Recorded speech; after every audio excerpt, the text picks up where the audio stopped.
نچھاپ پہ ہاں سورہ بلد. قل لكم ميعاد يوم لا تستأخرون عنه ساعة ولا تستقدمون وقال الذين كفروا لن نؤمن بهذا القرآن ولا بالذي بين يديه ولو ترى إذ الظالمون موقوفون عند ربهم يرجع بعضهم إلى بعض القول يقول الذين استضعفوا للذين استكبروا لولا أنتم لكنا مؤمنين قال الذين استكبروا للذين استضعفوا أنحن صددناكم عن الهدى بعد إذ جاءكم بل كنتم مجرمين وقال الذين استضعفوا للذين استكبروا بل مكر الليل والنهار إذ تأمروننا أن نكفر بالله ونجعل له أندادا وأسروا الندامة لما رأوا العذاب وجعلنا الأغلال في أعناق الذين كفروا هل يجزون إلا ما كانوا يعملون وما أرسلنا في قرية من نذير إلا قال مترفوها إنا بما أرسلتم به كافرون.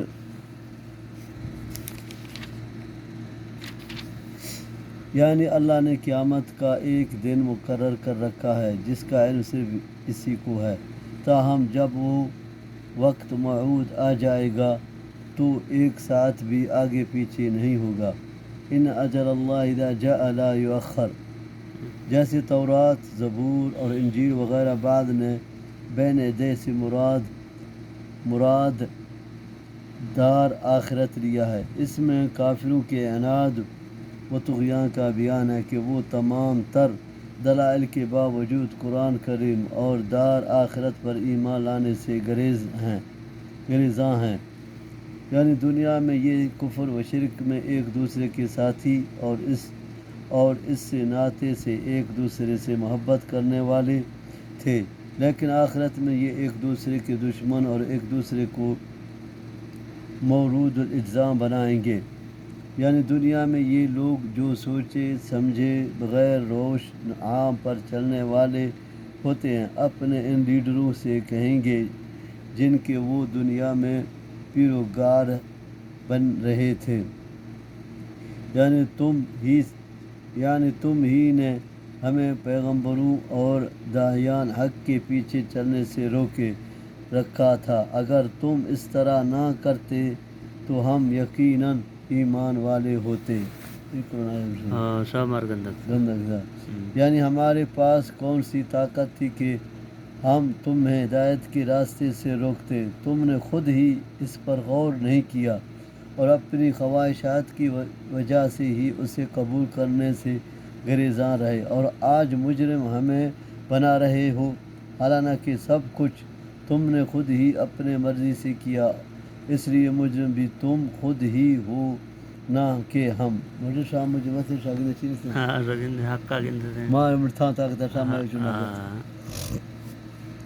یعنی ہم مجرم تو تب ہوتے جب ہم اپنی مرضی سے پیغمبروں کی تکذیب کرتے، جبکہ واقعہ یہ ہے کہ تم رات دن ہمیں گمراہ کرنے پر اور اللہ کے ساتھ کفر کرنے اور اس کا شریک ٹھہرانے پر آمادہ کرتے رہے، جس سے بالآخر ہم تمہارے پیچھے لگ کر ایمان سے محروم رہے.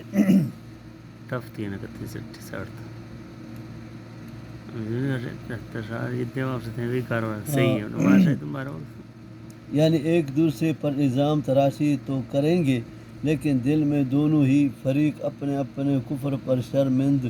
ہوں گے، لیکن شماتت اعداء کی وجہ سے ظاہر کرنے سے گریز کریں گے.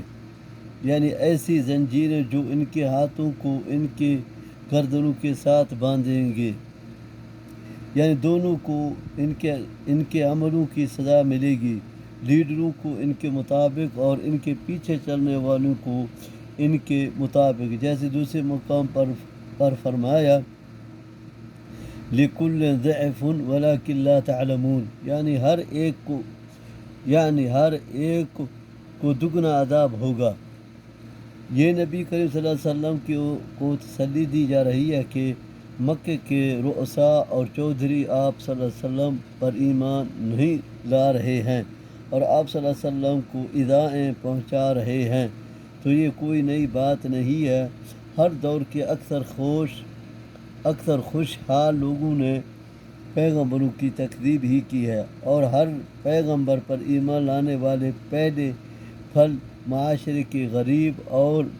نادار قسم کے لوگ ہی ہوتے تھے، جیسے حضرت نوح علیہ السلام کی قوم نے اپنے پیغمبر سے کہا اَنُؤْمِنُ لَكَ وَاتَّبَعَكَ الْأَرْذَلُونَ، کیا ہم تجھ پر ایمان لائیں جبکہ تیرے پیروکار کمینے لوگ ہیں۔ وَمَا نَرَاكَ اتَّبَعَكَ إِلَّا الَّذِينَ هُمْ أَرَاذِلُنَا بَادِيَ الرَّأْيِ، سورۃ ہود۔ دوسرے پیغمبروں کو بھی ان کی قوموں نے یہی کہا، ملاحظہ سورۃ اعراف 75، انعام 53 اور 133 آیا۔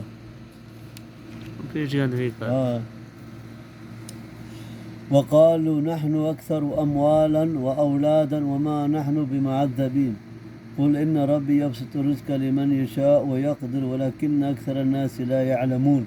وما أموالكم ولا أولادكم بالتي تقربكم عندنا زلفى إلا من آمن وعمل صالحا فأولئك لهم جزاء الضعف بما عملوا وهم في الغرفات آمنون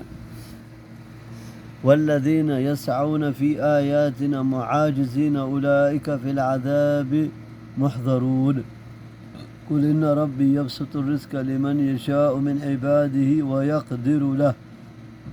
وما أنفقتم من شيء وهو يخلفه وهو خير الرازقين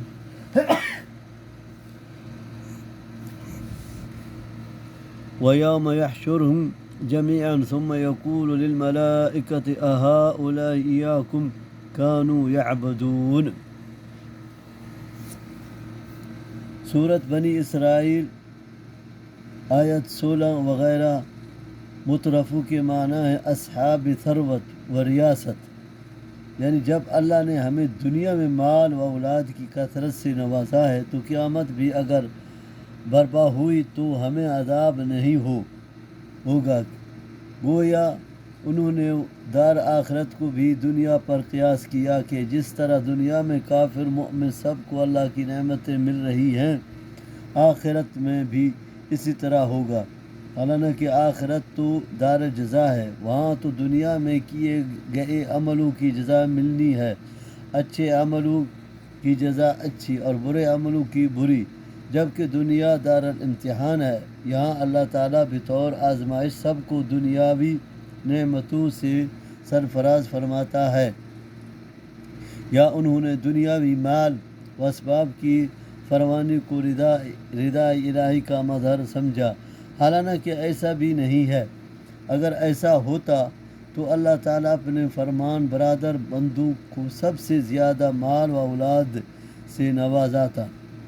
اس میں کفار کے مذکورہ مغالطے اور شبہے کا ازالہ کیا جا رہا ہے کہ رزق کی کشادگی اور تنگی اللہ کی رضا یا عدم رضا کی مظہر نہیں ہے، بلکہ اس کا تعلق اللہ کی حکمت و مشیت سے ہے، اس لیے وہ مال اس کو بھی دیتا ہے جس کو وہ پسند کرتا ہے، اور اس کو بھی جس کو ناپسند کرتا ہے، اور جس کو چاہتا ہے غنی کرتا ہے، جس کو چاہتا ہے فقیر رکھتا ہے۔ یعنی یہ مال اس بات کی دلیل نہیں ہے کہ ہمیں تم سے محبت ہے اور ہماری بارگاہ میں تمہیں خاص مقام حاصل ہے، یعنی ہماری محبت اور قرب حاصل کرنے کا ذریعہ تو صرف ایمان اور عمل صالح ہے، جس طرح حدیث میں فرمایا اللہ تعالیٰ تمہاری شکلیں اور تمہارے مال نہیں دیکھتا، وہ تو تمہارے دلوں اور عملوں کو دیکھتا ہے، بلکہ کئی گنا ایک نیکی کا اجر کم از کم 10 گنا مزید 700 گنا بلکہ اس سے زیادہ تک۔ پس وہ کبھی کافر کو بھی خوب مال دیتا ہے لیکن کس لیے؟ استدراج کے طور پر، اور کبھی مومن کو تنگ دست کر رکھتا ہے، کس لیے؟ اس کے اجر و ثواب میں اضافے کے لیے، اس لیے مجرد مال کی فراوانی اس کی رضا کی اور اس کی کمی اس کی ناراضگی کی دلیل نہیں ہے، یہ تکرار بطور تاکید کے ہے۔ اخلاف ان کے معنی عوض اور بدلہ دینا، یہ بدلہ دنیا میں بھی ممکن ہے اور آخرت میں تو یقینی حدیث قدسی میں آتا ہے، اللہ تعالیٰ فرماتا ہے انفق علیک، صحیح البخاری سورۃ ہود، تو خرچ کر، میں تجھ پر خرچ کروں گا، یعنی بدلہ دوں گا۔ دو فرشتے ہر روز اعلان کرتے ہیں، ایک کہتا ہے اللہم اعطی ممسکن تلفا، یا اللہ نہ خرچ کرنے والے کے مال کو ضائع کر دے، اور دوسرا کہتا ہے اللہم اعطی منفقا خلفا، اے اللہ خرچ کرنے والے کو بدلہ عطا فرما۔ کیونکہ ایک بندہ اگر کسی کو کچھ دیتا ہے تو اس کا یہ دینا اللہ تعالیٰ کی توفیق و تیسیر اور اس کی تقدیر سے ہی ہے۔ حقیقت میں دینے والا اس کا رازق نہیں ہے، جس طرح بچوں کا باپ بچوں کا یا بادشاہ اپنے لشکر کا کفیل کہلاتا ہے، حالانکہ امیر اور مأمور، بچے اور بڑے، سب کا رازق حقیقت میں اللہ تعالیٰ ہی ہے، جو سب کا خالق بھی ہے۔ اس لیے جو شخص اللہ کے دیے ہوئے مال میں سے کسی کو کچھ دیتا ہے تو وہ ایسے مال میں تصرف کرتا ہے جو اللہ ہی نے اسے دیا ہے، پس در حقیقت رازق بھی اللہ ہی ہوا، تاہم یہ اس کا مزید فضل و کرم ہے کہ اس کے دیے ہوئے مال میں اس کی مرضی کے مطابق تصرف خرچ کرنے پر وہ اجر و ثواب بھی عطا فرماتا ہے۔ یہ مشرکین کو ذلیل و خوار کرنے کے لیے اللہ تعالیٰ فرشتوں سے پوچھے گا، جیسے حضرت عیسیٰ علیہ السلام کے بارے میں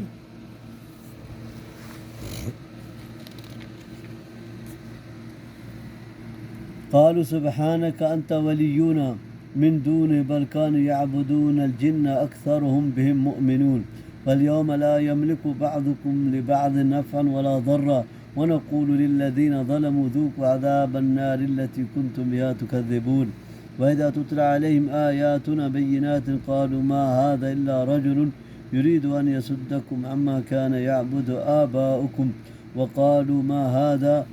إلا إفك مفترى وقال الذين كفروا للحق لما جاءهم إن هذا إلا سحر مبين وما آتيناهم من كتب يدرسونها وما أرسلنا إليهم قبلك من نظير وكذب الذين من قبلهم وما بلغوا معشارا ما آتيناهم فكذبوا رسلي فكيف كان نكير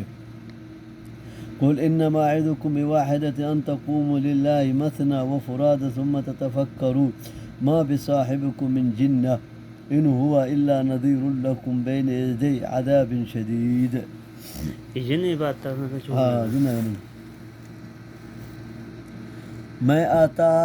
میں آتا ہے کہ اللہ تعالیٰ ان سے بھی پوچھے گا، کیا تو نے لوگوں سے کہتا تھا کہ مجھے اور میری ماں مریم کو اللہ کے سوا معبود بنا لینا؟ المائدہ۔ حضرت عیسیٰ علیہ السلام فرمائے گا، یا اللہ تو پاک ہے، جس کا مجھے حق نہیں تھا وہ بات میں کیوں کہہ سکتا تھا۔ اسی طرح اللہ تعالیٰ فرشتوں سے پوچھے گا، جیسا کہ سورۃ الفرقان آیت 17 میں بھی گزرا کہ کیا یہ تمہارے کہنے پر تمہاری عبادت کرتے تھے؟ یعنی فرشتے بھی حضرت عیسیٰ علیہ السلام کی طرح اللہ تعالیٰ کی پاکیزگی بیان کر کے اظہار و براءت کریں گے اور کہیں گے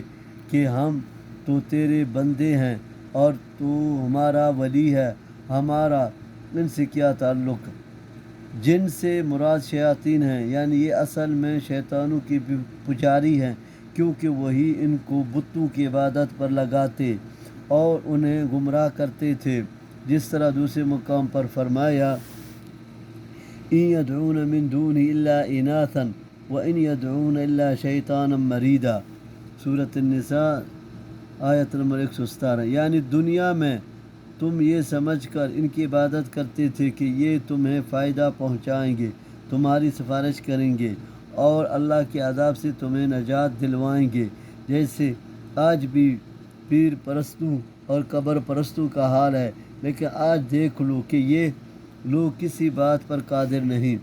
ظالموں سے مراد غیر اللہ کے پجاری ہیں، کیونکہ شرک ظلم عظیم ہے اور مشرکین سب سے بڑے ظالم۔ شخص سے مراد حضرت نبی کریم صلی اللہ علیہ وسلم ہیں، باپ دادا کا دین ان کے نزدیک صحیح تھا، اس لیے انہوں نے آپ صلی اللہ علیہ وسلم کا جرم یہ بیان کیا کہ یہ تمہیں ان معبود سے روکنا چاہتا ہے جن کی تمہاری آبا عبادت کرتے رہے۔ تو مرنے لئے عباس یہ عبادت ہمیشہ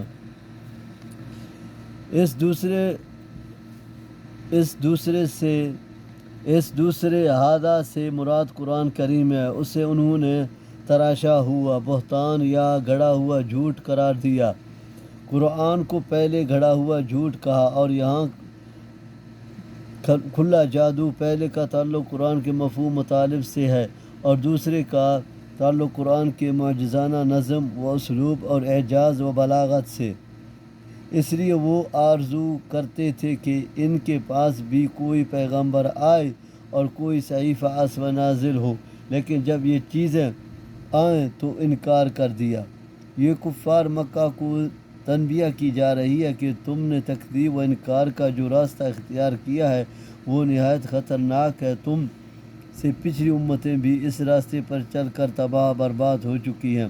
حالانکہ یہ امتیں مال و دولت، قوت و طاقت اور عمروں کے لحاظ سے تم سے بڑھ کر تھیں۔ تم تو ان کے 10ویں حصے کو بھی نہیں پہنچتے، لیکن اس کے باوجود وہ اللہ کے عذاب سے نہیں بچ سکیں۔ اس مضمون کو سورۃ احقاف کی آیت 26 میں بیان فرمایا گیا ہے، یعنی میں تمہیں تمہارے موجودہ طرز عمل سے ڈراتا اور ایک ہی بات کی نصیحت کرتا ہوں، اور وہ یہ کہ تم ضد اور انانی چھوڑ کر صرف اللہ کے لیے ایک ایک دو ہو کر میری بات سوچو کہ میری زندگی تمہارے اندر گزری ہے، اور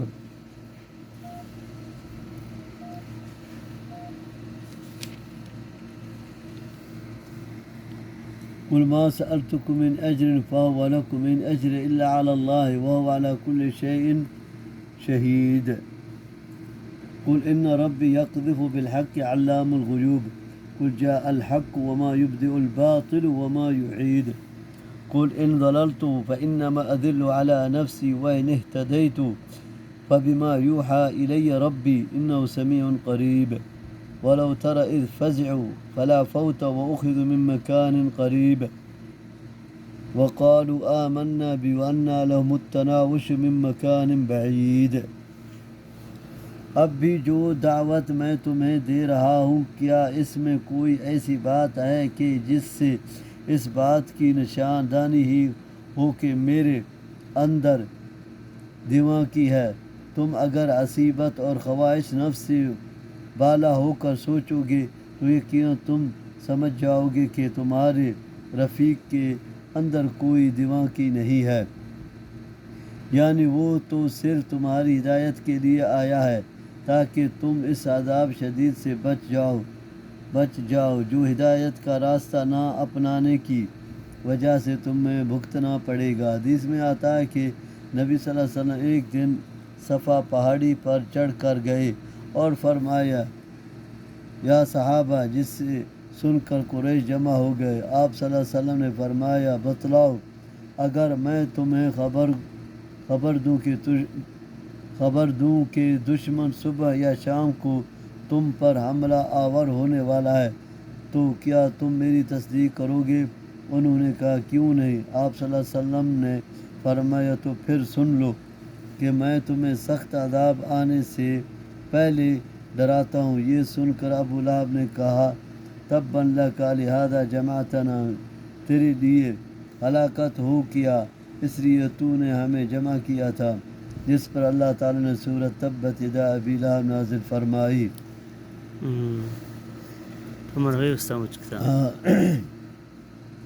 اس میں اپنی بے غرضی اور دنیا کے مال و متاع سے بے رغبتی کا مزید اظہار فرما دیا تاکہ ان کے دلوں میں اگر یہ شک و شبہ پیدا ہو کہ اس دعوے نبوت سے اس کا مقصد کہیں دنیا کا معنی تو نہیں تو وہ دور ہو جائے۔ قذف کے معنی تیر اندازی اور خشت باری کے بھی ہیں اور کلام کرنے کے بھی۔ یہاں اس کے دوسرے معنی ہی ہیں، یعنی وہ حق کے ساتھ گفتگو فرماتا ہے، اپنے رسولوں پر وحی نازل فرماتا اور ان کے ذریعے سے لوگوں کے لیے حق وعدہ فرماتا ہے، جس طرح دوسرے مقام پر فرمایا یلقی الروح من امری علی من یشاء من عبادہ، سورۃ مومن آیت 15، یعنی اپنے بندوں میں سے جس کو چاہتا ہے فرشتے کے ذریعے سے اپنی وحی سے نوازاتا ہے۔ حق سے مراد قرآن اور باطل سے مراد کفر و شرک کا مطلب ہے اللہ کی طرف سے اللہ کا دین اور اس کا قرآن آ گیا ہے، جس سے باطل مذہل اور ختم ہو گیا ہے، اب وہ سر اٹھانے کے قابل نہیں رہا، جس طرح فرمایا بل نقذف بالحق علی الباطل فیدمغہ فاذا هو زاہق۔ حدیث میں آتا ہے کہ جس دن مکہ فتح ہوا، نبی صلی اللہ علیہ وسلم خانہ کعبہ میں داخل ہوئے، چاروں طرف بت نصب تھے، آپ صلی اللہ علیہ وسلم کمان کی نوک سے ان بتوں کو مارتے جاتے اور یہ آیت اور سورۃ بنی اسرائیل کی آیت وَقُلْ جَاءَ الْحَقُّ وَزَهَقَ الْبَاطِلُ پڑھتے جاتے تھے، یعنی بھلائی سب اللہ کی طرف سے ہے، اور اللہ تعالیٰ نے جو وحی اور حق المبین نازل فرمایا ہے اس میں رشد و ہدایت ہے، صحیح راستہ لوگوں کو اسی سے ملتا ہے، پس جو گمراہ ہوتا ہے تو اس میں انسان کی اپنی ہی کوتاہی اور ہوائے نفس کا داخل ہوتا ہے، اس لیے اس کا وبال بھی اسی پر ہوگا۔ حضرت عبداللہ بن مسعود رضی اللہ عنہ جب کسی سائل کے جواب میں اپنی طرف سے کچھ بیان فرماتے تو ساتھ کہتے اقول فیہا برأیی فإن یکن صوابا فمن اللہ وإن یکن خطأ فمنی ومن الشیطان واللہ ورسولہ بریئان منہ۔ اور منی سیدھ رائے رہے یا تیگا اور میں صحیح ہیں اللہ ہے، اور میں خطا ہیں میں فسیق ہیں، یعنی اللہ و رسول اس چیزہ سے بری ہیں، جس طرح حدیث میں فرمایا انکم لا تدعون اصم ولا غائبا انما تدعون سمیعا قریبا مجیبا، لا تدعون اصم یعنی کھرن یا چین سی دعا لوٹے میں سمجھداری ہے، تم بحری اور غائب ذات کو نہیں پکار رہے ہو بلکہ اس کو پکار رہے ہو جو سننے والا اور قریب اور قبول کرنے والا ہے، اللہ تعالیٰ۔ فلا فوت کہیں بھاگ نہیں سکیں گے کیونکہ وہ اللہ کی گرفت میں ہوں گے، یہ میدان محشر کا بیان ہے۔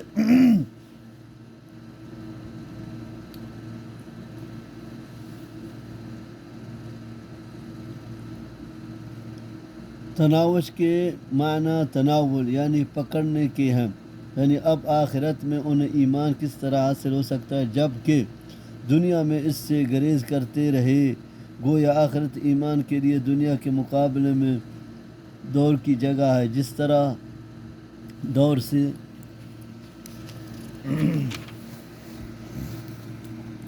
وقد كفروا به من قبل يقذفون بالغيب من مكان بعيد وحيل بينه وبين ما يشتهون كما فعل بأشياعهم من قبل إنهم كانوا في شك مريب۔ کسی چیز کو پکڑنا ممکن نہیں، آخرت میں ایمان لانے کی گنجائش نہیں، یعنی اپنے گمان سے کہتے رہے کہ قیامت اور حساب کتاب نہیں، یا قرآن کے بارے میں کہتے رہے کہ یہ جادو گھڑا ہوا جھوٹ اور پہلو کی کہانیاں ہیں، یا محمد صلی اللہ علیہ وسلم کے بارے میں کہتے رہے کہ یہ جادوگر ہے، کاہن ہے، شاعر ہے یا مجنون ہے، جبکہ کسی بات کی بھی کوئی دلیل ان کے پاس نہیں تھی، یعنی آخرت میں وہ چاہیں گے کہ ان کا ایمان قبول کر لیا جائے، عذاب سے ان کی نجات ہو جائے، لیکن ان کے درمیان اور ان کی اس خواہش کے درمیان پر وہ حائل کر دیا، یعنی اس کا خواہش کو رد کر دیا جائے گا، یعنی پچھلی امتوں کا ایمان بھی اس وقت قبول نہیں کیا گیا جب وہ عذاب کے معانے کے بعد ایمان لائیں، اس لیے اب معائنہ عذاب کے بعد ان کا ایمان بھی کس طرح قبول ہو سکتا ہے؟ حضرت قتادہ فرماتے ہیں ریب و شک سے بچو، جو شک کی حالت میں فوت ہوگا اسی حالت میں اٹھے گا، اور جو یقین پر مرے گا قیامت والے دن یقین پر ہی اٹھے گا۔ مقصد بسم اللہ الرحمن الرحیم الحمد للہ فاطر السماوات والارض جاعل الملائکۃ رسلا اولی اجنحۃ مثنى وثلاث ورباع يزيد في الخلق ما يشاء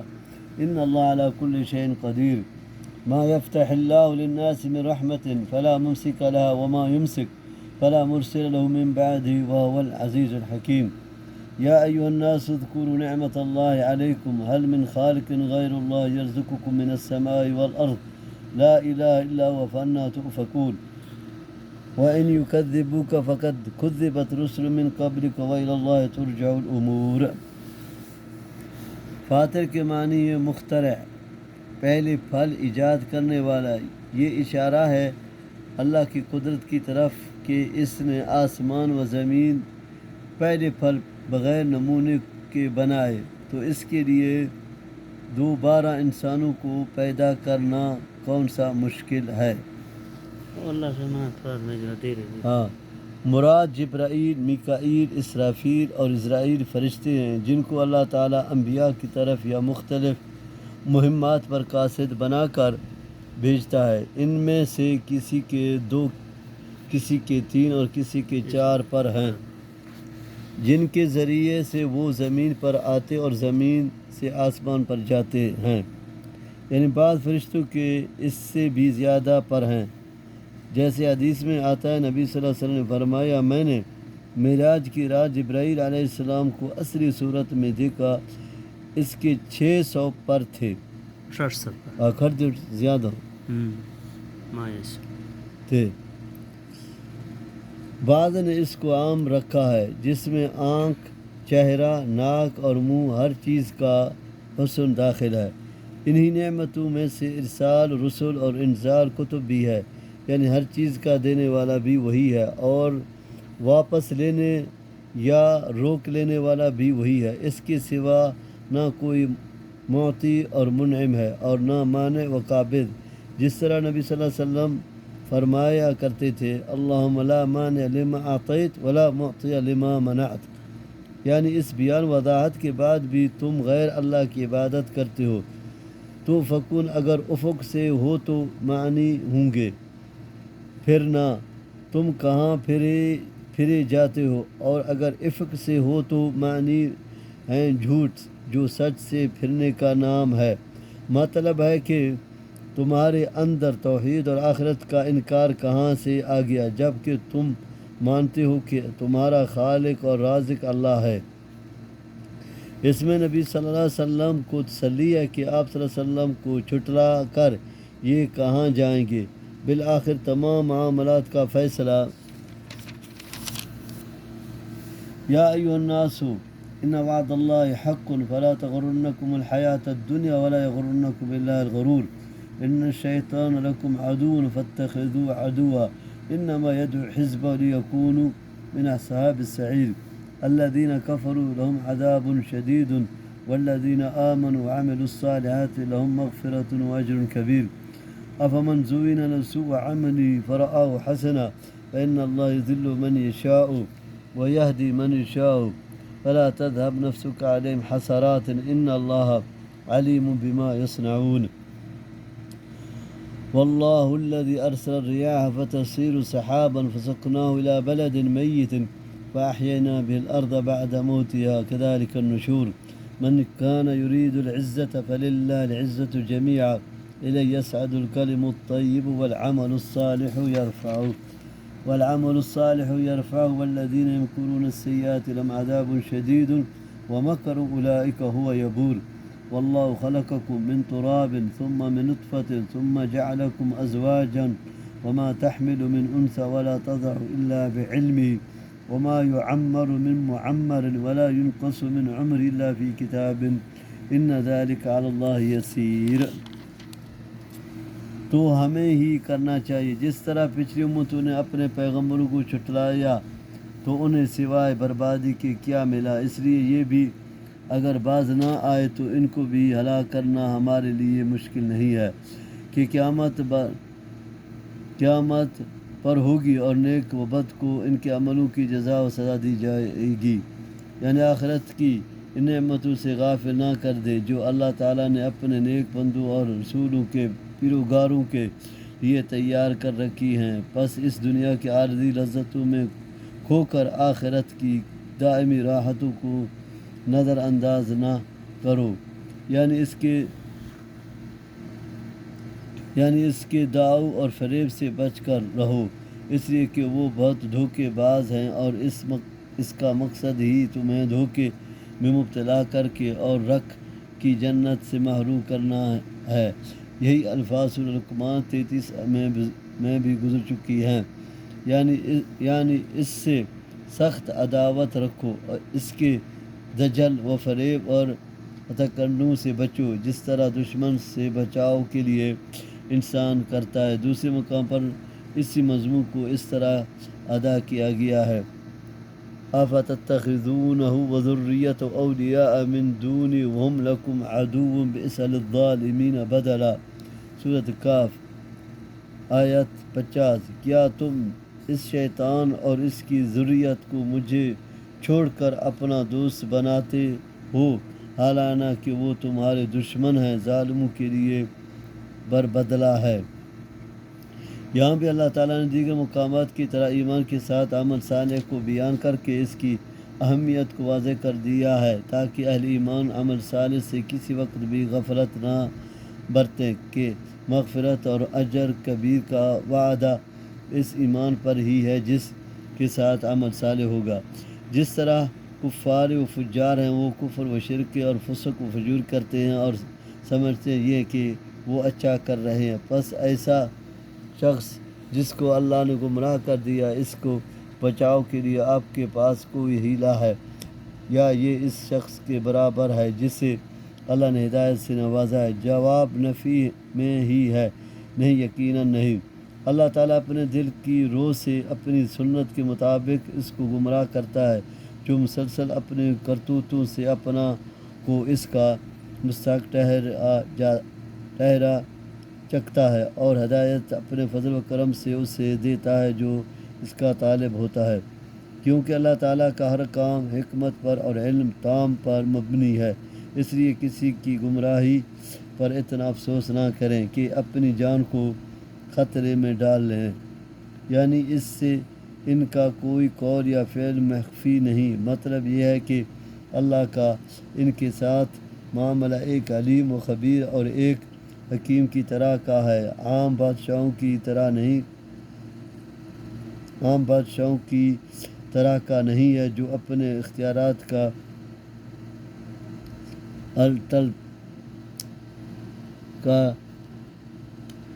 ٹل ٹپ استعمال کرتے ہیں، کبھی سلام کرنے سے بھی ناراض ہو جاتے ہیں اور کبھی وہ شناہ پر ہی خلاتوں سے نواز دیتے ہیں، یعنی جس طرح بادلوں سے بارش برسا کر خشک مردہ زمین کو ہم شاداب زندہ کر دیتے ہیں، اسی طریقے سے قیامت والے دن تمام مردہ انسانوں کو بھی ہم زندہ کر دیں گے۔ حدیث میں آتا ہے کہ انسان کا سارا جسم پوسیدہ ہو جاتا ہے، صرف ریڑھ کی ہڈی کا ایک چھوٹا سا حصہ محفوظ رہتا ہے، اسی سے اس کی دوبارہ تخلیق و ترکیب ہوگی۔ کل جسد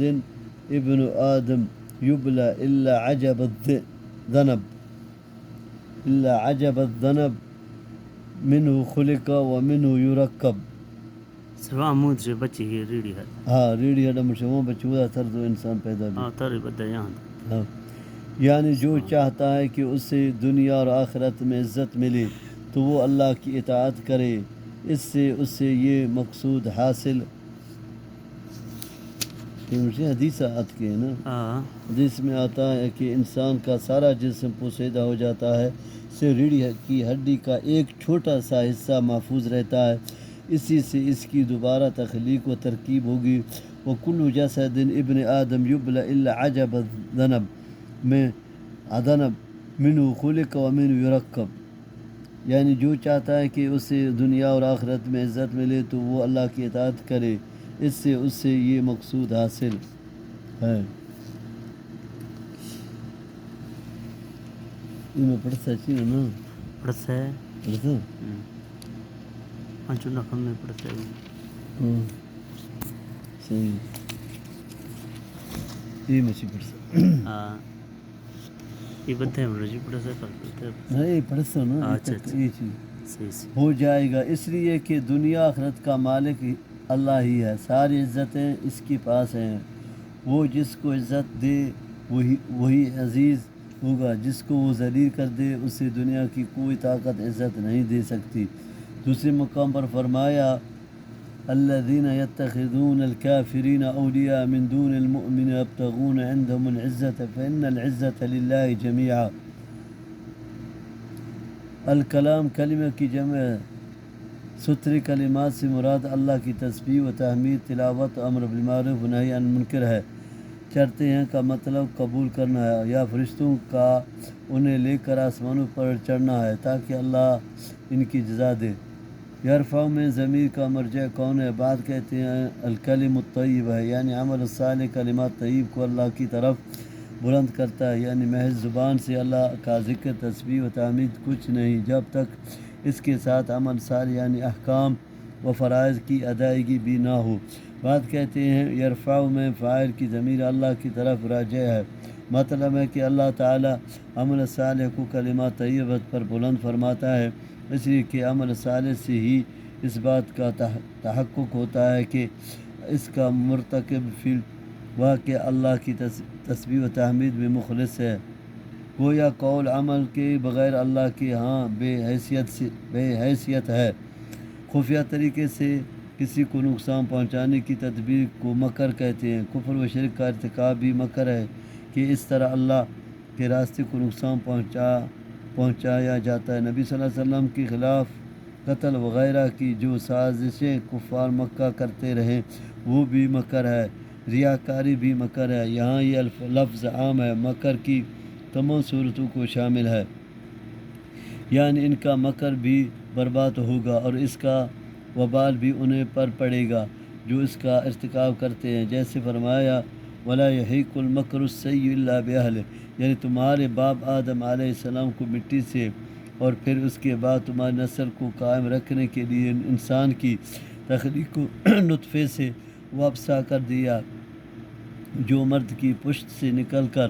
عورت کے رحم میں جاتا ہے، یعنی اس سے کوئی چیز مخفی نہیں، حتیٰ کہ زمین پر گرنے والے پتے کو اور زمین کی تاریکیوں میں نشو و نما پانے والے بیج کو بھی وہ جانتا ہے۔ وما يستوي البحران هذا عذب فرات سائغ شراب وهذا ملح أجاج ومن كل تأكلون لحما طريا وتستخرجون حلية تلبسونها وترى الفلك فيه مواخر لتبتغوا من فضله ولعلكم تشكرون يولج الليل في النهار ويولج النهار في الليل وسخر الشمس والقمر كل يجري لأجل مسمى ذلكم الله ربكم له الملك والذین تدعون من دونه ما يملكون من قطمیر۔ اس کا مطلب یہ ہے کہ عمر کی طوالت اور اس کو تقصیر کم ہونا اللہ کی تقدیر و قضاء سے ہے، علاوہ ازیں اس کے اسباب بھی ہیں جس سے عمر لمبی یا چھوٹی ہوتی ہے۔ طوالت کے اسباب میں صلہ رحمی وغیرہ ہے جیسا کہ احادیث میں ہے، اور تقصیر کے اسباب میں کثرت سے معاصی کا ارتکاب ہے۔ مثلا کسی آدمی کی عمر 70 سال ہے لیکن کبھی اسباب زیادت کی وجہ سے اللہ اس میں اضافہ فرما دیتا ہے اور کبھی اس کی میں کمی کر دیتا ہے جب وہ اسباب نقصان اختیار کرتا ہے، اور یہ سب کچھ اس نے لوح محفوظ میں لکھا ہوا ہے، اس لیے عمر میں یہ کمی پیشی فَإِذَا جَاءَ أَجَلُهُمْ لَا يَسْتَأْخِرُونَ سَاعَةً وَلَا يَسْتَقْدِمُونَ کہ منافی نہیں ہے۔ اس کی تائید اللہ کے اس قول سے بھی ہوتی ہے يَمْحُ اللَّهُ مَا يَشَاءُ وَيُثْبِتُ وَعِندَهُ أُمُّ الْكِتَابِ، جو چاہتا ہے مٹاتا اور ثبت کرتا ہے اور اس کے پاس لوح محفوظ ہے۔ مؤخر وہ کشتیاں جو آتے جاتے پانی کو چیرتے ہوئی گزرتی ہیں۔ آیت میں بیان کردہ دوسری چیزوں کی وضاحت سورۃ الفرقان میں گزر چکی ہے، یعنی مذکورہ تمام افعال کا فاعل ہے، یعنی اتنی حقیر چیز کی بھی مالک نہیں، نہ اسے پیدا کرنے پر ہی قادر ہیں۔ قطمیر اس چھلی کو کہتے ہیں جو کھجور اور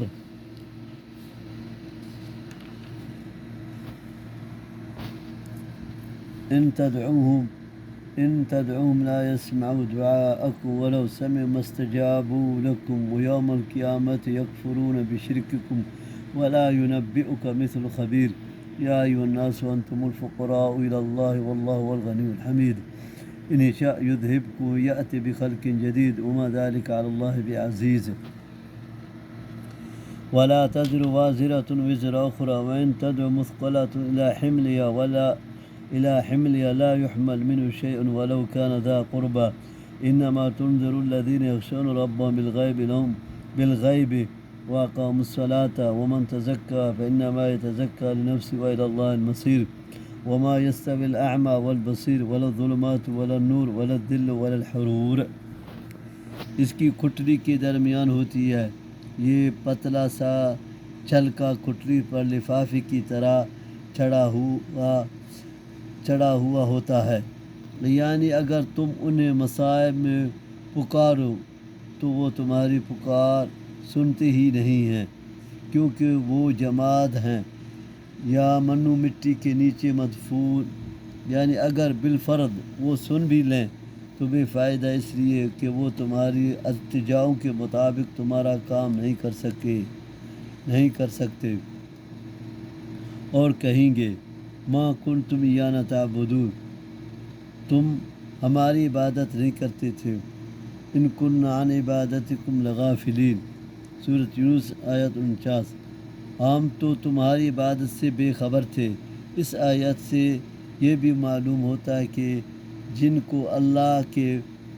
سوا عبادت کی جاتی ہے وہ سب پتھر کی مورتیاں ہی نہیں ہوں گے، بلکہ ان میں عاقل ملائکہ، جن، شیاطین اور صالحین بھی ہوں گے، تب ہی تو یہ انکار کریں گے۔ اور یہ بھی معلوم ہوا کہ ان کی حاجت برابری کے لیے خوانا شرک ہے۔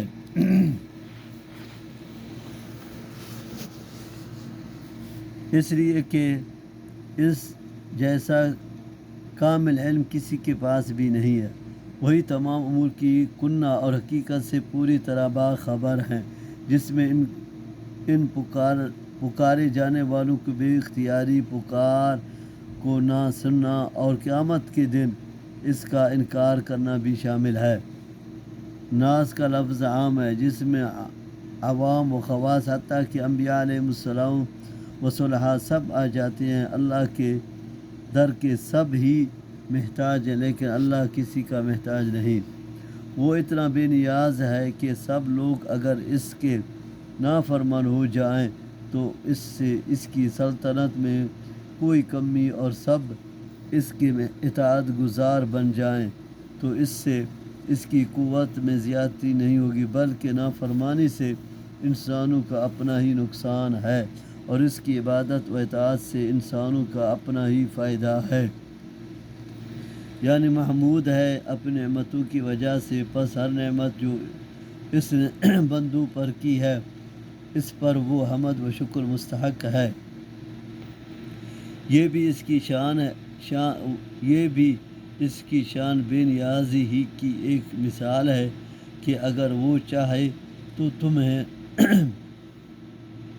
فنا کے گھاٹ اتار کے تمہاری جگہ ایک نئی مخلوق پیدا کر دے جو اس کی اطاعت گزار ہو، اس کی نافرمان نہیں، یا یہ مطلب ہے کہ ایک نئی مخلوق اور نئی عالم پیدا کر دے جس سے تم نا آشان ہو۔ ہاں، جس نے دوسروں کو گمراہ کیا ہوگا وہ اپنے گناہوں کے بوجھ کے ساتھ ان کے گناہوں کا بوجھ بھی اٹھائے گا، جیسا کہ آیت وَلَيَحْمِلُنَّ أَثْقَالَهُمْ وَأَثْقَالًا مَعَ أَثْقَالِهِمْ کل مڈی زیری ہاں اسی کا سری ہیں ہوندی بھی ہے زیری اسی کا زیری ہاں آیات آتی ہیں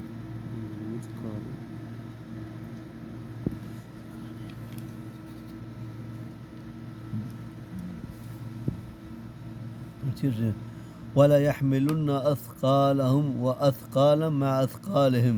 سورۃ عنکبوت آیت نمبر 13. اور حدیث میں من سن سنة سیئة كان علیہ وزرها ووزر من عمل بها من بعده سے واضح ہے، لیکن یہ دوسروں کا بوجھ بھی در حقیقت ان کا اپنا بھی بوجھ ہی ہے کہ ان دوسروں کو گمراہ کیا تھا. مثقلہ ای نفس مثقلہ، ایسا شخص جو گناہوں کے بوجھ سے لدا ہوگا وہ اپنا بوجھ اٹھانے کے لیے اپنے رشتے دار کو بھی بلائے گا تو وہ آمدہ نہیں ہوگا. یعنی تیرے انداز و تبلیغ کا فائدہ انہی لوگوں کو ہو سکتا ہے، گویا یا تو انہی کو ڈراتا ہے، ان کو نہیں، جن کو انذار سے کوئی فائدہ نہیں ہوتا. جس طرح دوسرے مقام پر فرمایا انما انت منذر من یخشاها سورۃ نازعات، انما تنذر من اتبع الذکر وخشی الرحمن بالغیب. تو طاہر اور تزکی کے معنی شرک اور فواحش کی آلودگیوں سے پاک ہونا. اندھے سے مراد کافر، آنکھوں والا سے مومن، اندھیروں سے باطل اور روشنی سے حق مراد ہے. باطل کی بے شمار انواع ہیں، اس لیے اس کے لیے جمع کا، اور حق چونکہ متعدد نہیں ایک ہے اس لیے اس کے لیے واحد کا صیغہ استعمال کیا. یہ ثواب و عقاب یا جنت و دوزخ کی تمثیل ہے.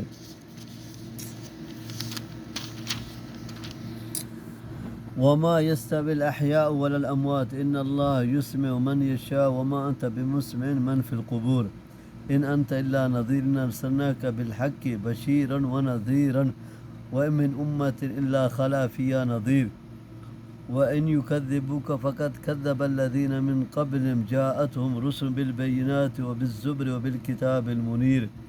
ثم أخذت الذين كفروا فكيف كان نكير.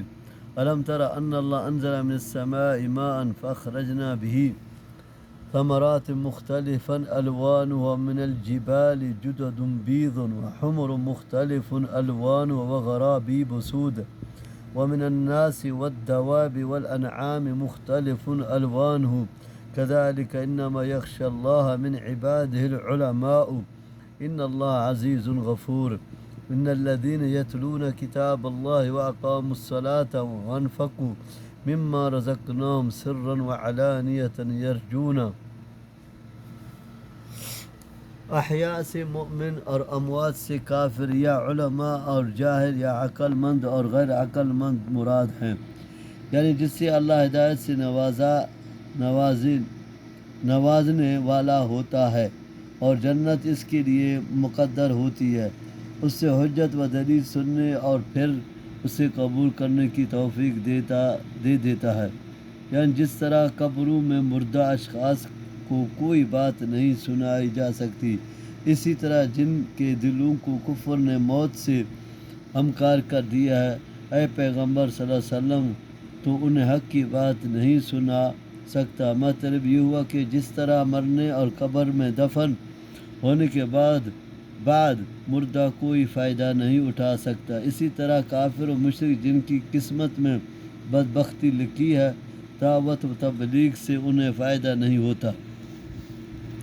یعنی آپ صلی اللہ علیہ وسلم کا کام صرف دعوت تبلیغ ہے. ہدایت اور ضلالت یہ اللہ کے اختیار میں ہے تاکہ کوئی قوم یہ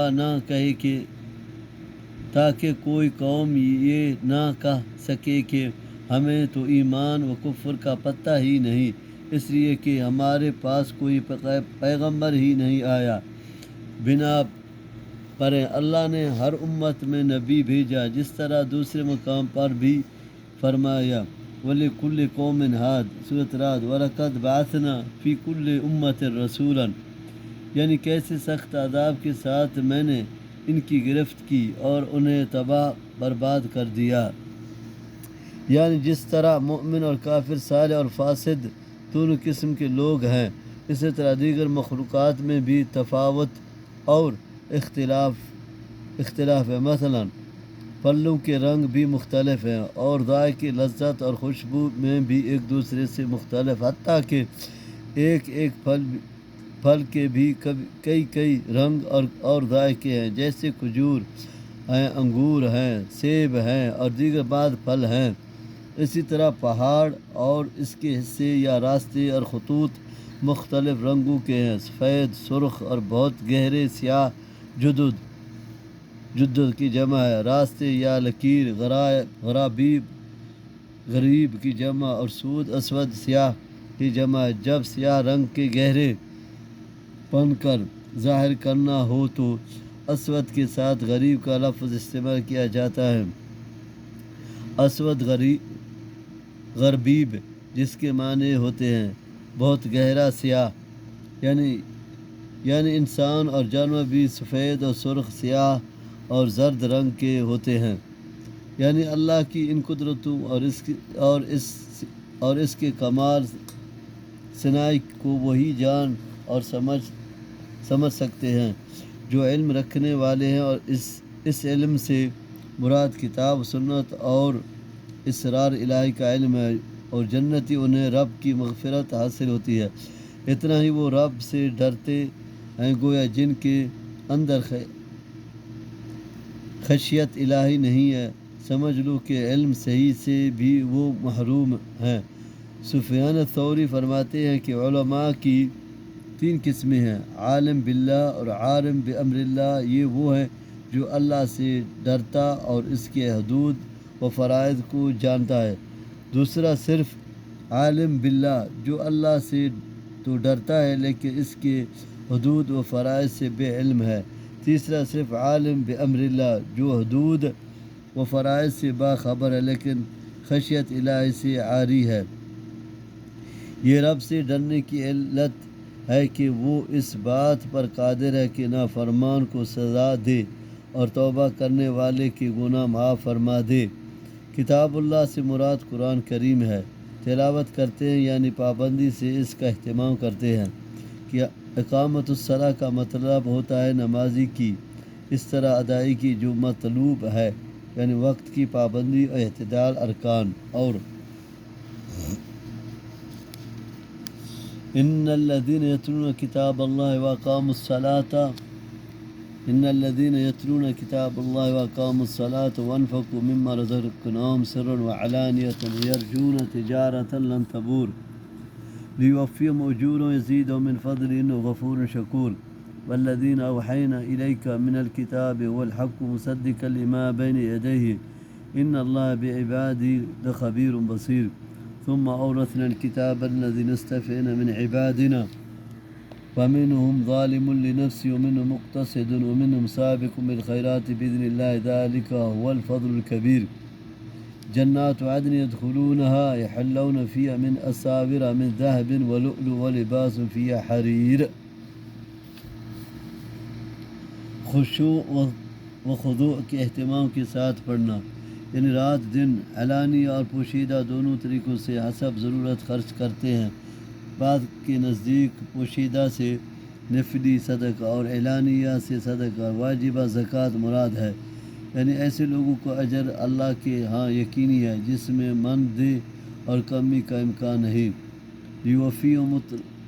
متعلق ہے، لن تبر کے معنی یہ تجارت مندی سے اس لیے محفوظ ہے کہ اللہ تعالیٰ ان کے اعمال صالحہ پر پورا اجر عطا فرمائے گا، یا پھر فعل محذوف کے متعلق ہے کہ وہ یہ نیک اعمال اس لیے کرتے ہیں یا اللہ نے انہیں ان کی طرف سے ہدایت کی تاکہ وہ انہیں اجر دے۔ یہ توفیہ اور زیادت کی علت ہے کہ وہ اپنے مومن بندوں کے گناہ معاف کرنے والا ہے، بشرطے کہ خلوص دل سے وہ توبہ کرے۔ ان کے جذبہ اطاعت و عمل صالح کا قدردان ہے، اس لیے وہ صرف اجر ہی نہیں دے گا بلکہ اپنے فضل و کرم سے مزید بھی دے گا۔ یعنی جس پر تیرے لیے اور تیری امت کے لیے عمل کرنا ضروری ہے۔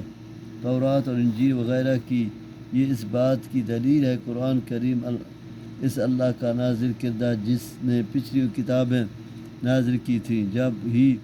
تو دونوں ایک دوسرے کی تائید تصدیق کرتی ہیں۔ یہ اس کے علم و خبر ہی کا نتیجہ ہے کہ اس نے نئی کتاب نازل فرما دی، کیونکہ وہ جانتا ہے پچھلی کتابیں تحریف و تغیر کا شکار ہو گئی ہیں اور اب وہ ہدایت کے قابل نہیں رہی ہیں۔ کتاب سے قرآن اور چنے ہوئے بندوں سے مراد امت محمدیہ ہے، یعنی اس قرآن کا وارث ہم نے امت محمدیہ کو بنایا ہے، جسے ہم نے دوسری امتوں کے مقابلے میں چن لیا اور اسے شرف و فضل سے نوازا۔ یہ تقریباً وہی مفہوم ہے جو آیت وَكَذَلِكَ جَعَلْنَاكُمْ أُمَّةً وَسَطًا لِتَكُونُوا شُهَدَاءَ عَلَى النَّاسِ سورۃ بقرہ آیت 143 کا ہے۔ امت محمدیہ کی 3 قسمیں بیان فرمائے۔ یہ پہلا قسم ہے جس سے مراد ایسے لوگ ہیں جو بعض فرائض میں کوتاہی اور بعض محرمات کا ارتکاب کر لیتے ہیں، یا بعض کے نزدیک وہ ہیں جو صغائر کا ارتکاب کرتے ہیں۔ نمبر 1 انہیں اپنے نفس پر ظلم کرنے والا اس لیے کہا کہ وہ اپنی کچھ کوتاہیوں کی وجہ سے اپنے کو اس اعلیٰ درجے سے محروم کر لیں گے جو باقی 2 قسموں کو حاصل ہوں گے۔ یہ دوسری قسم ہے، یعنی ملے جلے عمل کرتے ہیں، یا بعض کے نزدیک وہ ہیں جو فرائض کے پابند، محرمات کے تارک تو ہیں لیکن کبھی مستحبات کا ترک اور بعض محرمات کا ارتکاب بھی ان سے ہو جاتا ہے، یا وہ ہیں جو نیک تو ہیں لیکن پیش نہیں ہیں۔ یہ وہ ہیں جو دین کے معاملے میں پچھلے دونوں سے سبقت کرنے والے ہیں، یعنی کتاب کا وارث کرنا اور شرف و فضل میں ممتاز مصطفیٰ کرنا۔ بعض کہتے ہیں کہ جنت میں صرف سابقون جائیں گے، لیکن یہ صحیح نہیں۔ قرآن کا سیاق اس کا امر متقاضا ہے کہ تینوں قسمیں جنتی ہیں۔ یہ الگ بات ہے کہ سابقین بغیر حساب کتاب کے اور مقتصدین آسان حساب کے بعد اور ظالمین شفاعت سے یا سزا بھگتنے کے بعد جنت میں جائیں گے، جیسا کہ حدیث سے واضح ہے۔ محمد بن حنیفہ کا قول ہے، یہ امت مرحومہ ہے، ظالم یعنی گناہ گار کی مغفرت ہو جائے گی، مقصد اللہ کے ہاں جنت میں ہوگا اور سابق بالخیرات و درجات عالیہ پر فائز ہوگا۔ حدیث میں آتا ہے کہ ریشم اور دباج دنیا میں مت پہنو، اس لیے کہ جو اسے دنیا میں پہنے گا وہ اسے آخرت میں نہیں پہنے گا۔ یہ ریشم نہیں ہے نہ دنیا چاہیے، آخرت نہیں۔ وقالوا الحمد لله الذي أذهب عنا الحزن إن ربنا لغفور شكور۔ إن الذي أحلنا دار المقامة من فضل لا يمسنا فيها نصب ولا يمسنا فيها لغوب، والذين كفروا لهم نار جهنم لا يقضى عليه فيموتوا ولا يخفف عنه من عذابها كذلك نجزي كل كفور، وهم يسترخون في ربنا أخرجنا نعمل صالحا غير الذي كنا نعمل أولم نعمركم ما يتذكر فيه من تذكر وجاءكم النذير فذوقوا فما للظالمين من نصير، إن الله عالم غيب السماوات والأرض إنه عليم بذات الصدور، هو الذي جعلكم خلائف في الأرض فمن كفر فعليه كفره ولا يزيد الكافرين كفر عند رب إلا مقتا ولا يزيد الكافرين كفرهم إلا خسارا، قل أرأيتم شركاءكم الذين تدعون من دون الله أروني ماذا خلقوا من الأرض أم لهم شرك في السماوات أم آتيناهم كتابا فهم على بينة منه بل إن يعد الظالمون بعضهم بعضا إلا غرورا، یعنی غیروں کے بجائے تیری عبادت اور مصیبت کی بجائے اطاعت کریں گے۔ اس سے مراد کتنی عمر ہے؟ مفسرین مختلف عمریں بیان کی ہیں۔ بعض احادیث سے استدلال کرتے ہوئے کہا ہے کہ 60 سال کی عمر مراد ہے۔ ابن کثیر لیکن ہمارے خیال میں عمر کی تعین صحیح نہیں، اس لیے کہ عمریں مختلف ہوتی ہیں، کوئی جوانی میں، کوئی کہولت میں اور کوئی بڑھاپے میں فوت ہوتا ہے۔ پھر یہ ادوار بھی لمحہ گزراں کی طرح مختصر نہیں ہوتے، بلکہ ہر دور خاصاً ممتد لمبا ہوتا ہے۔ مثلا جوانی کا دور بلوغت سے کہولت تک، اور کہولت کا دور شیخوخت بڑھاپے تک، اور بڑھاپے کا دور موت تک رہتا ہے۔ کسی کو سوچ بچار، نصیحت خیزی اور اثر پذیری کے لیے چند سال، کسی کو اس سے زیادہ اور کسی کو اس سے بھی زیادہ سال ملتے ہیں۔ اور سب سے یہ سوال کرنا صحیح ہوگا کہ ہم نے تجھے اتنی عمر دی تھی کہ اگر تو حق کو سمجھنا چاہتا تو سمجھ سکتا تھا، پھر تو نے حق کو سمجھنے اور اسے اختیار کرنے کی کوشش کیوں نہیں کی؟ Allah Ta'ala purka mutrai karum mardata to hak tarta china hak chiyad ni hak chiyad. ہاں، اس سے مراد نبی کریم صلی اللہ علیہ وسلم ہیں، یعنی یاد دہانی اور نصیحت کے لیے پیغمبر اور اس کے ممبر و محراب کے وارث علماء اور دعا تیرے پاس آئے،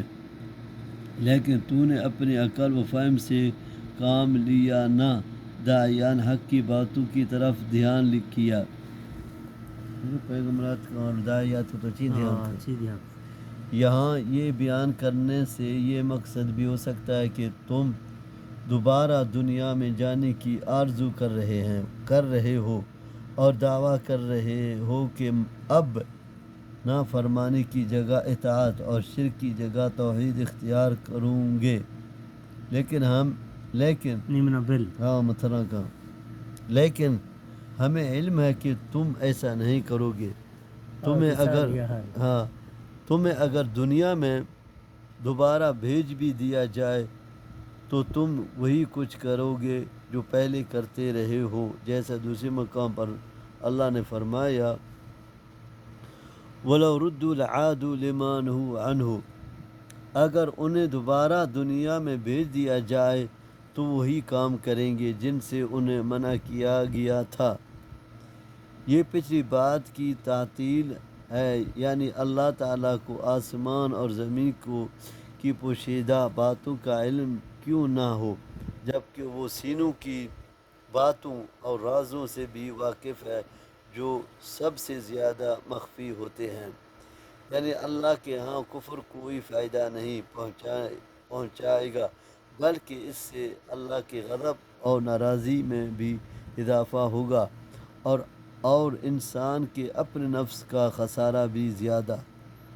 یعنی ہم نے ان پر کوئی کتاب نازل کی ہو جس میں یہ درج ہو کہ میرے بھی کچھ شریک ہیں جو آسمان و زمین کی تخلیق میں حصے دار اور شریک ہیں، یعنی ان میں سے کوئی بات بھی نہیں ہے، بلکہ یہ آپس میں ہی ایک دوسرے کو گمراہ کرتے آئے ہیں۔ ان کے لیڈر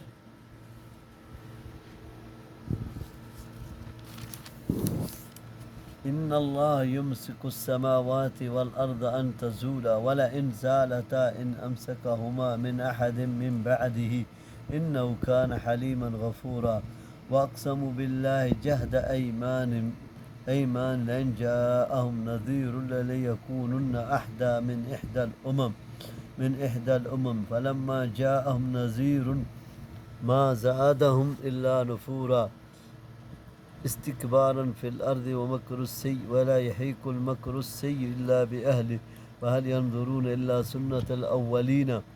فلن تجد لسنة الله تبديلا ولن تجد لسنة الله تحويلا أولم يسيروا في الأرض فينظروا كيف كان عاقبة الذين من قبلهم وكانوا أشد منهم قوة وما كان الله ليعجزه من شيء في السماوات ولا في الأرض انه كان علیما قدیرا۔ اور اور پیر کہتے تھے کہ یہ معبود انہیں نفع پہنچائیں گے، انہیں اللہ کے قریب کر دیں گے اور ان کی شفاعت کریں گے، یا یہ باتیں شیاطین مشرکین سے کہتے تھے، یا اس سے وہ وعد مراد ہیں جس کا اظہار وہ ایک دوسرے کے سامنے کرتے تھے کہ وہ مسلمانوں پر غالب آئیں گے، جس سے ان کو اپنے کفر پر جمے رہنے کا حوصلہ ملتا تھا۔ کراہتاً ان تزول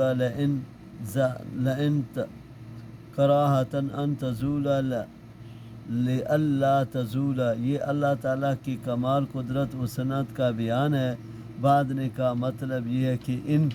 کے شرک کا اقتضا ہے کہ آسمان زمین اپنی حالت پر برقرار نہ رہے بلکہ ٹوٹ پھوٹ کا شکار ہو جائیں، جیسا آیت تکاد السماوات يتفطرن منه وتنشق الارض وتخر الجبال هدا ان دعوا للرحمن ولدا کا مفہوم ہے، یعنی یہ اللہ کے کمال قدرت کے ساتھ اس کی کمال مہربانی بھی ہے کہ وہ آسمان زمین کو تھامے ہوئے ہیں اور انہیں اپنی جگہ سے ہلنے اور ڈولنے نہیں دیتا، ورنہ پلک چپکتے میں دنیا کا نظام تباہ ہو جائے، کیونکہ اگر وہ انہیں تھامے نہ رکھے اور انہیں اپنی جگہ سے پھیر دے تو اللہ کے سوا کوئی ایسی ہستی نہیں ہے جو ان کو تھام لے۔ ان امسکہا میں ان نافیہ ہے، اللہ نے اپنے اس احسان اور نشانی کا تذکرہ دوسرے مقامات پر بھی فرمایا، مثلا وَيُمْسِكُ السَّمَاءَ أَن تَقَعَ عَلَى الْأَرْضِ إِلَّا بِإِذْنِهِ، سورہ حج آیت 65۔ وَمِنْ آيَاتِ أَن تَقُومَ السَّمَاءُ وَالْأَرْضُ بِأَمْرِهِ، سورۃ روم 25۔ اسی نے آسمان کو زمین پر گرنے سے روکا ہوا ہے، مگر جب اس کا حکم ہوگا۔ اس کی نشانیوں میں سے ہے کہ آسمان زمین اس کے حکم سے قائم ہیں۔ اتنی قدرتوں کے باوجود وہ حلیم ہے، اپنے بندوں کو دیکھتا ہے کہ وہ کفر و شرک اور نافرمانی کر رہے ہیں، پھر بھی وہ ان کی گرفت میں جلدی نہیں کرتا بلکہ ڈھیل دیتا ہے، اور غفور بھی ہے۔ کوئی تائب ہو کر اس کی بارگاہ میں جھک جاتا ہے، توبہ و استغفار ندامت کا اظہار کرتا ہے تو وہ معاف فرما دیتا ہے۔ اس میں اللہ تعالیٰ بیان فرما رہا ہے کہ بعثت محمدی سے قبل یہ مشرکین عرب قسمیں کھا کر کہتے تھے کہ اگر ہماری طرف کوئی رسول آیا تو ہم اس کا خیر مقدم کریں گے اور اس پر ایمان لانے میں ایک مثالی کردار ادا کریں گے۔ یہ مضمون دیگر مقامات پر بھی بیان کیا گیا ہے، مثلا سورۃ انعام 156، 157، صافات میں 160، 167، 170۔ پورا ایمان کا ڈھا، یعنی حضرت محمد صلی اللہ علیہ وسلم ان کے پاس نبی بن کر آ گئے جن کے لیے وہ تمنا کرتے تھے، یعنی آپ صلی اللہ علیہ وسلم کی نبوت پر ایمان لانے کے بجائے انکار و مخالفت کا راستہ محض استکبار اور سرکشی کی وجہ سے اختیار کیا، اور بری تدبیر یعنی ہیلا، دھوکہ اور عمل قبیح کی وجہ سے کیا۔ یعنی لوگ مکر و حیلہ کرتے ہیں لیکن یہ نہیں جانتے کہ بری تدبیر کا انجام برا ہی ہوتا ہے اور اس کا وبال بالآخر مکر و حیلہ کرنے والوں پر ہی پڑتا ہے۔ یعنی کیا یہ اپنے کفر و شرک، رسول صلی اللہ علیہ وسلم کی مخالفت اور مومنوں کو ایذائیں پہنچانے پر مصر رہ کر اس بات کے منتظر ہیں کہ انہیں بھی اس طرح ہلاک کیا جائے جس طرح پچھلی قوم ہلاک سے دوچار ہوئے، بلکہ یہ اسی طرح جاری ہے اور ہر مکذب جھٹلانے والے کا مقدر ہلاکت ہے۔ یا بدلنے کا مطلب یہ ہے کہ کوئی شخص اللہ کے عذاب کو رحمت سے بدلنے پر قادر نہیں، یعنی کوئی اللہ کے عذاب کو دور کرنے والا یا اس کا رخ پھیرنے والا نہیں ہے، یعنی جس قوم کو اللہ عذاب سے دو چار کرنا چاہے کوئی اس کا رخ کسی اور قوم کی طرف پھیر دے، کسی میں یہ طاقت نہیں ہے۔ مطلب اس سنت اللہ کی وضاحت سے مشرکین عرب کو ڈرانا ہے کہ ابھی بھی وقت ہے وہ کفر و شرک چھوڑ کر ایمان لے آئیں، ورنہ وہ اس سنت الہی سے بچ نہیں سکتے۔ دیر